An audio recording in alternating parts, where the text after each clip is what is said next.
유다의 며느리였죠.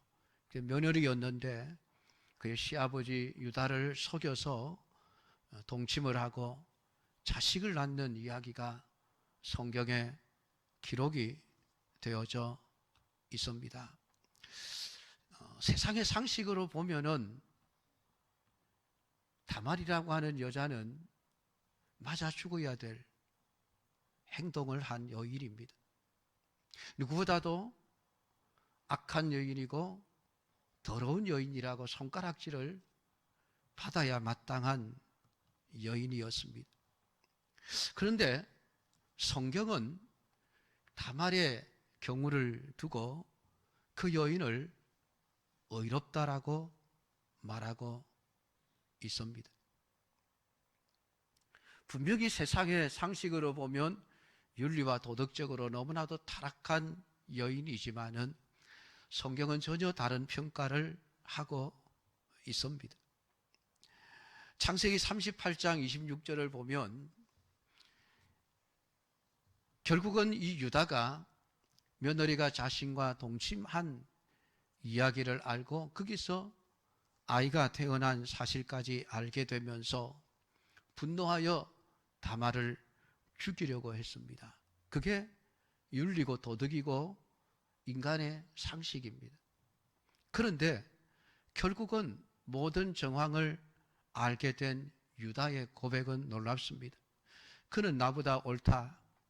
내가 그를 내 아들 셀라에게 주지 아니하였기 때문이다. 그러니까 유다는 다말이 옳고 내가 틀렸다. 내가 잘못했다. 그렇게 고백을 하고 있는 것을 보게 되어집니다. 결국은 다말이 행한 그 일이 유다의 가문을 이어가기 위해서 시아버지와 동침하게 되었다는 것을 유다가 알았기 때문입니다. 근데 사실 그런 내용들이 세상의 상식에는 받아들일 수가 없는 내용이죠. 아니, 가문을 이어가기 위해서 어떻게 시아버지와 동침하는 일들을 할 수가 있는가? 그러니까 우리 세상의 관점에서는 용납할 수도 없고 받아들일 수도 없는 이야기입니다. 이제 성경은 그 다말의 행위를 옳다고 말하고 있는 것이에요. 그것이 하나님의 나라와 연관되었기 때문에 그렇습니다. 유다의 후손이라고 하는 것은 단순히 한 가문의 집안을 이어가는 혈통이 아닙니다. 그 유다는 하나님의 언약을 받은 그 가문입니다. 유다의 후손을 통해서 이 땅을 통치하고 다스리는 참된 왕이 태어날 것을 하나님은 말씀하셨습니다. 그래서 유다의 혈통은 하나님의 나라를 세워가는 데 있어서 반드시 있어야 될 혈통인데 유다는 단지 육신의 혈통만을 생각하면서 살았던 것입니다. 그는 하나님의 나라를 생각하지 못했던 것이죠.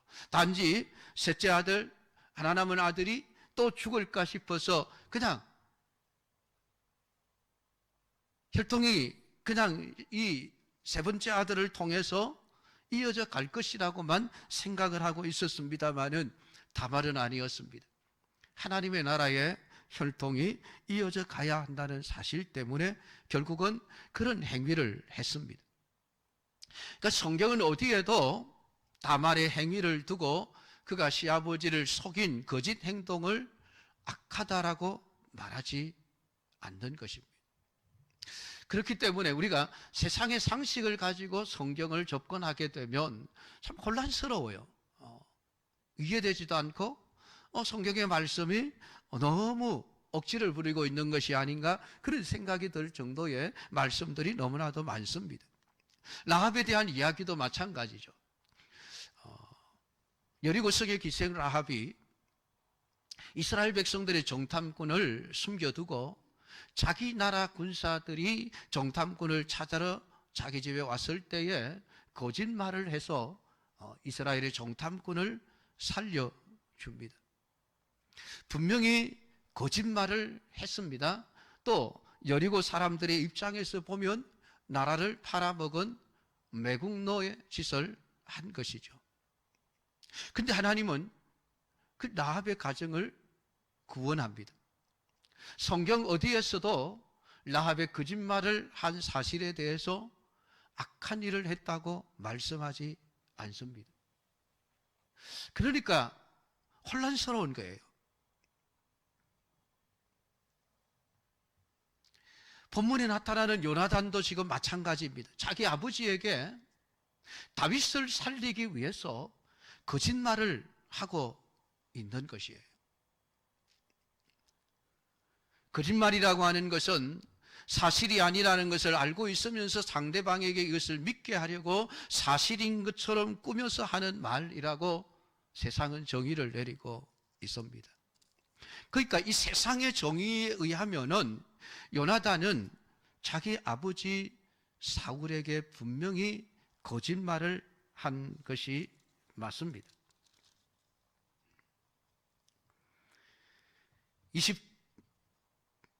24절부터 그 이전에 지금 다윗과 요나단이 서로 만나서 요나단이 다윗은 하나님이 택한 자임을 알고 다윗과 언약을 맺어 우리 집안을 살려줄 것을 요청을 합니다. 너의 인자함을 내 집에서 영원히 끊어버리지 않기를 그렇게 원하면서 하나님이 다윗의 대적을 치실지어다라고 오히려 다윗을 축복해 주는 요나단의 모습을 보게 되어집니다. 그리고 나서 아버지의 뜻을 알고 다윗에게 알려주기로 작정을 하고 다윗이 들에 숨어 있게 되어집니다. 그러니까 초하루가 되었을 때에 왕이 앉아서 음식을 먹습니다. 아마 이 음식은 자기 집안 가족들이 모여서 식사를 하는 그런 자리였을 것입니다.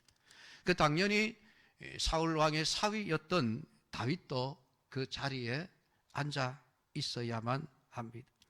근데 첫째 날은 자리가 비어 있었지만은 사울은 그냥 자기 생각에 무슨 사고가 있어서 부정함으로 참석하지 못했는가 보다 생각을 하고 넘어갔습니다. 근데 그 다음 날에도 다윗이 여전히 참여하지 않는 것을 보면서 아들 요나단에게 물었습니다. 다윗이 어찌하여 어제와 오늘 식사 자리에 나오지 아니하느냐? 그러니까 요나단이 아버지에게 대답을 하는데 그 대답이 전부 거짓말입니다. 28절에 다윗이 내게 베들레헴으로 가기를 간청했습니다. 지금 베들레헴으로 간 것이 아니죠. 또 베들레헴으로 가게 해달라고 간청한 것도 아니었습니다. 지금 다윗은 그 들에 숨어 있는 상황입니다. 또한 29절에 보면 그 가족들이 제사할 일이 있어서 다윗의 형이 오라고 명령했기 때문에 내가 가서 형들을 볼 수 있게 해달라 간섭했기 때문에 왕의 식사 자리에 오지 아니하였습니다 라고 대답을 합니다. 이 대답도 거짓말입니다. 다윗의 제사를 드리기 위해서 간 것이 아니죠. 지금 다윗은 사울의 뜻이 어디에 있는지를 알기 위해서 지금 들에 숨어서 요나단의 답을 기다리고 있습니다.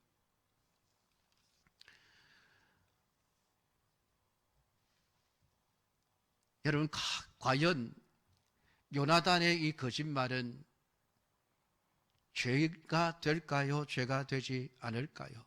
라고 하는 사실입니다. 중요한 문제죠. 죄가 아니라면 그러면 우리도 얼마든지 거짓말을 해도 되는 게 아닌가 생각을 할 수가 있습니다.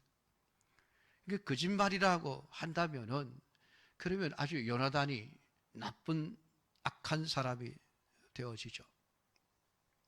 성경은 거짓말을 용납하지 않습니다. 레위기 11장 19절에서 서로 거짓말을 말하지 말라라고 말씀하셨습니다. 시편 55편에서는 여호와는 속이는 자를 싫어하시는 분이라고 말씀하고 있습니다.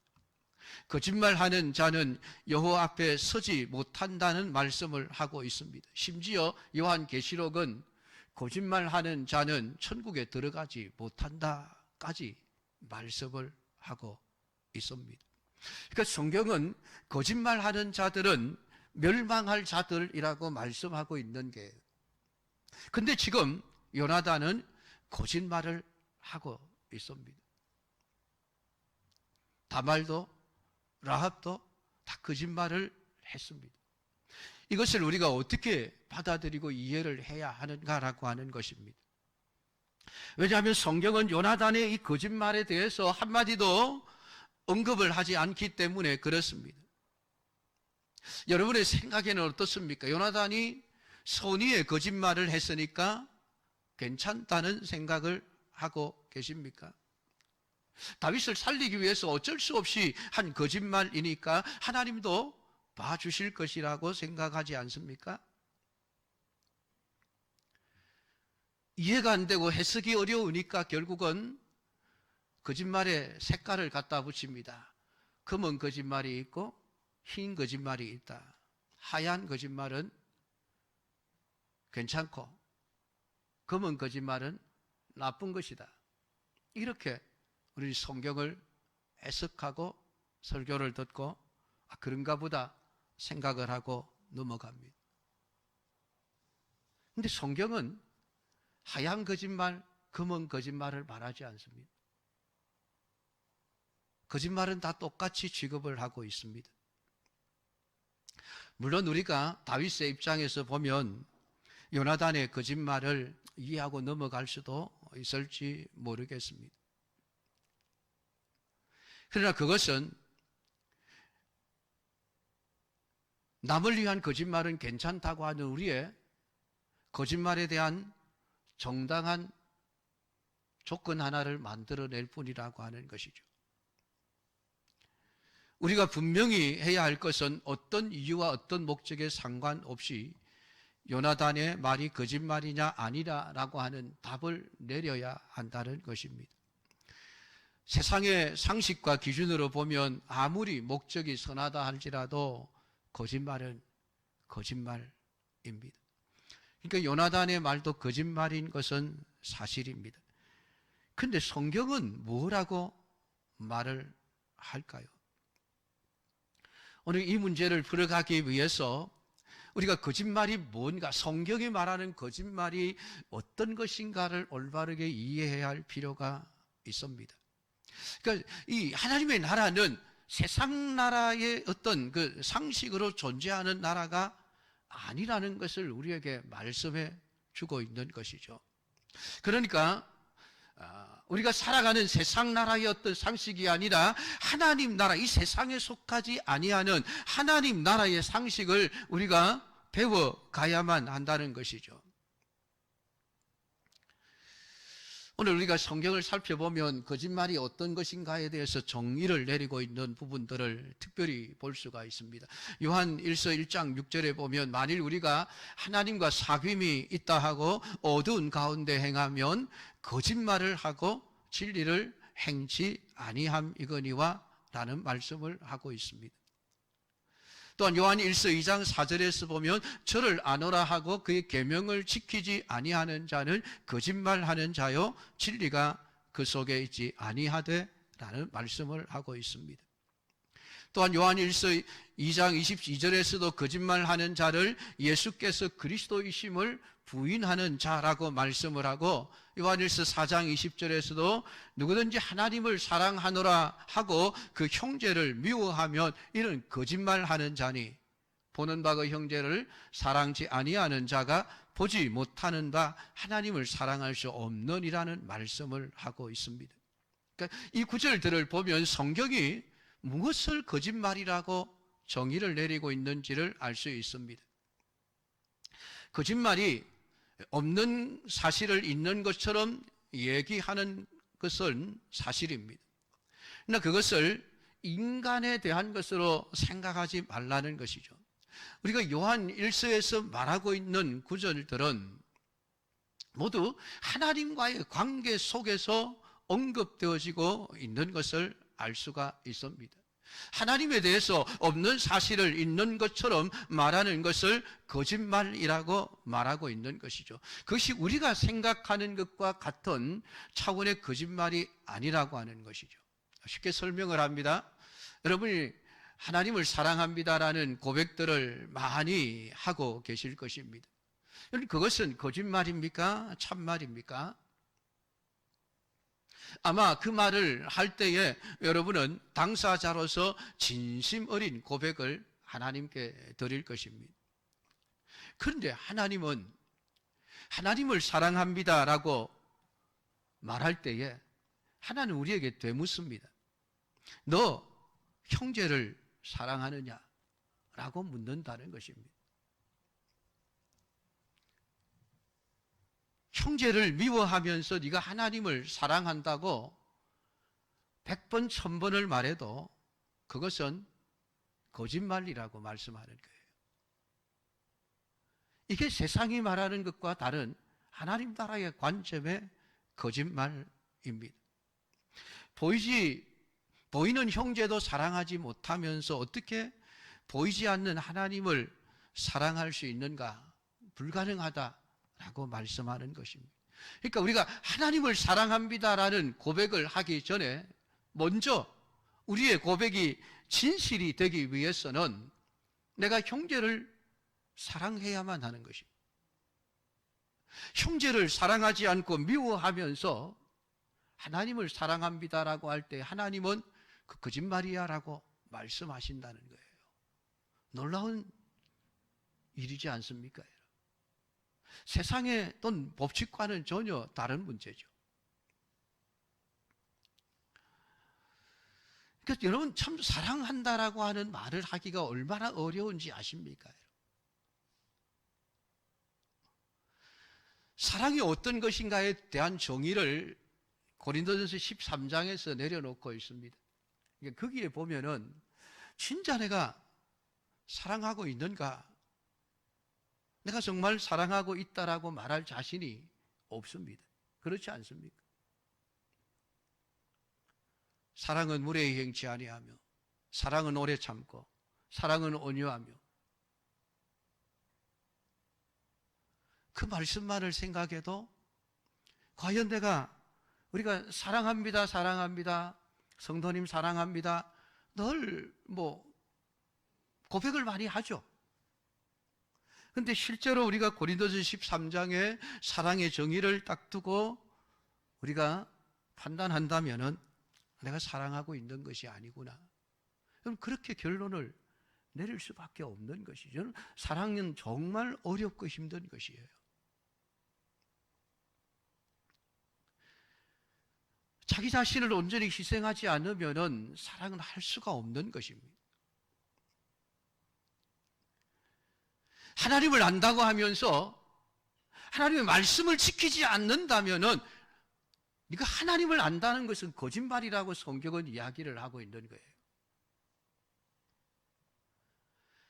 우리가 세상의 것을 바라보고 세상의 것을 더 얻기 위해서 세상 것을 위해서 살아가고 있으면서 나는 하나님과 사귑니다라고 말한다면 그 역시 거짓말이라고 성경은 이야기를 하고 있습니다.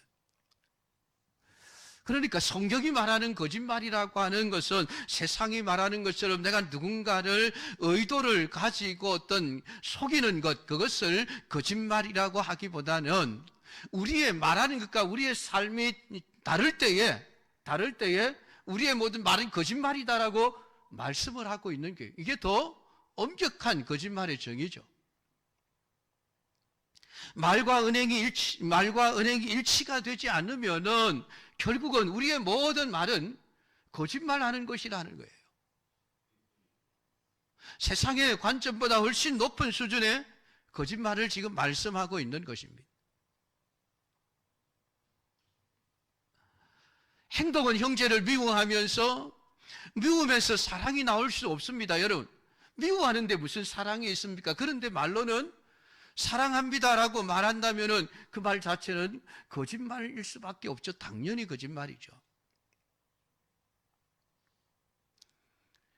우리가 정말 세상을 사랑하면서 세상에 대한 탐욕을 버리지 못하고 살아가면서 하나님을 사랑한다고 말한다면 그 역시 거짓말일 수밖에 없다라고 하는 것입니다. 그래서 여러분 성경은 거짓말하는 자가 천국에 들어갈 수 없다라고까지 말하고 있는 것이죠. 왜냐하면 그의 신앙과 삶이 전부 거짓말이기 때문이라는 것입니다. 잠언 30장 6절에서도 보면 너는 그 말씀에 더하지 마라. 그가 너를 책망하시겠고 너는 거짓말하는 자가 될까 두려우니라라고 말씀하고 있습니다. 잠언 30장 6절에서도 거짓말의 의미를 말하는데 하나님의 말씀에 더 보태는 것을 거짓말이라고 이야기를 하고 있습니다. 물론 빼는 것 또한 마찬가지죠.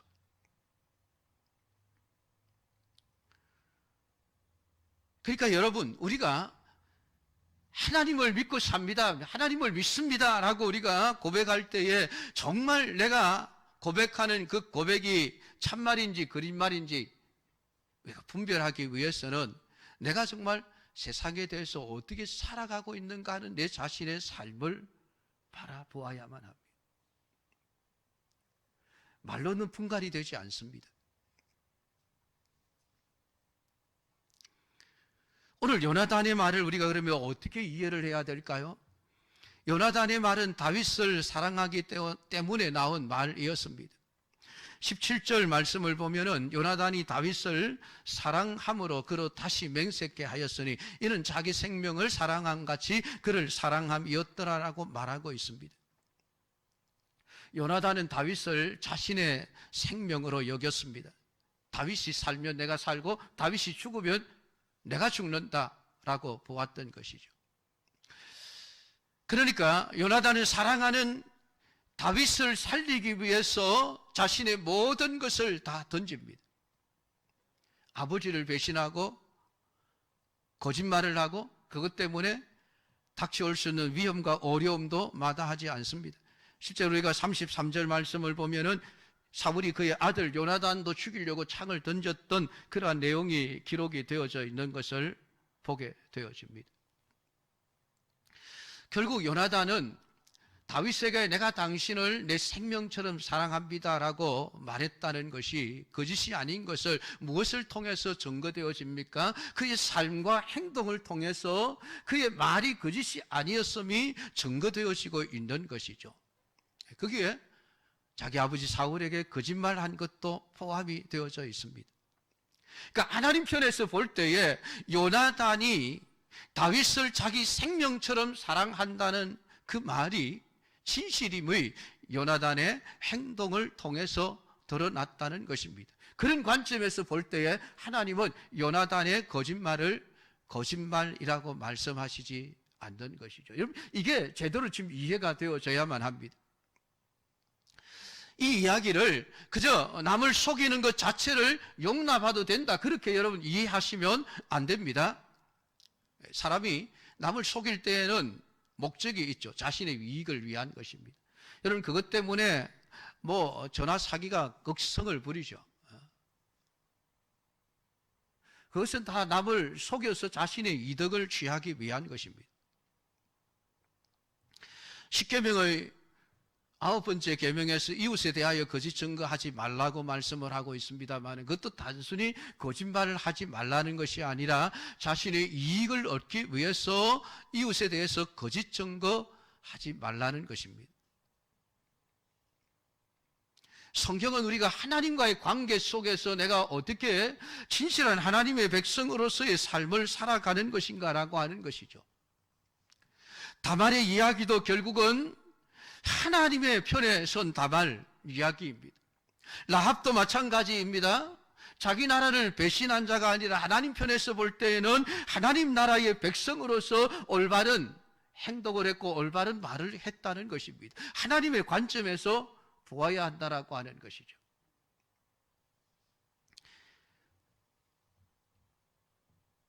사랑하는 성도 여러분, 오늘 여러분 예수님을 사랑하십니까? 예수님을 사랑합니다. 우리는 노래도 많이 부르고 말도 참 자주 고백을 합니다. 형제를 사랑하십니까? 이웃을 사랑하십니까? 함께 신앙생활하는 성도들을 향해 우리는 사랑합니다는 말을 자주 합니다. 진짜입니까? 라는 것이죠.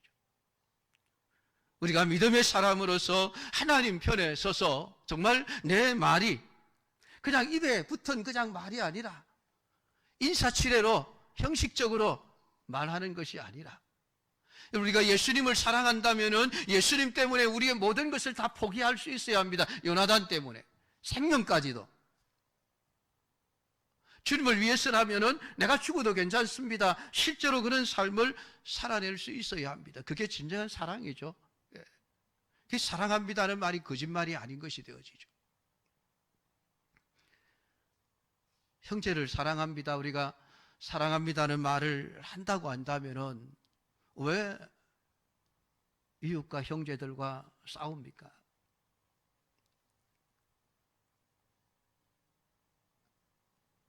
성경은 그러할 때에 사랑한다는 말이 거짓말이었다라고 그렇게 선언을 하고 있는 거예요. 오늘 정말 우리가 사랑한다면 우리가 말 한마디 하는 것, 여러분, 거짓말이 되지 않기 위해서는 그 말씀에 대해서 내가 실제로 그 말씀을 지켜내는 삶을 살아내야 하는 거예요. 그러니까 우리가 얼마나 많은 거짓말을 하면서 살아가고 있습니까? 실제로 그렇게 살지 않으면서 입으로만 말하는 것들이 얼마나 많습니까? 오늘 정말로 우리가 말하고 고백하는 모든 바, 우리가 믿는 바를 따라서 정말 우리의 모든 삶을 거기에 올인할 수 있는 그런 신자의 삶이 되어져야만 합니다. 그게 진실입니다. 내가 고백하는 대로, 내가 믿는 대로 살아가는 것, 여러분, 그게 참 진실된 삶이라고 하는 것을 여러분들이 깨닫고 여러분의 남은 모든 삶을 어찌되었든 그냥 말로 때우지 말고 여러분의 행실을 통해서, 삶을 통해서 여러분의 말을 온전히 실천해 나갈 수 있는 복된 삶이 될 수 있기를 주님의 이름으로 축복합니다. 기도하십시다. 아버지.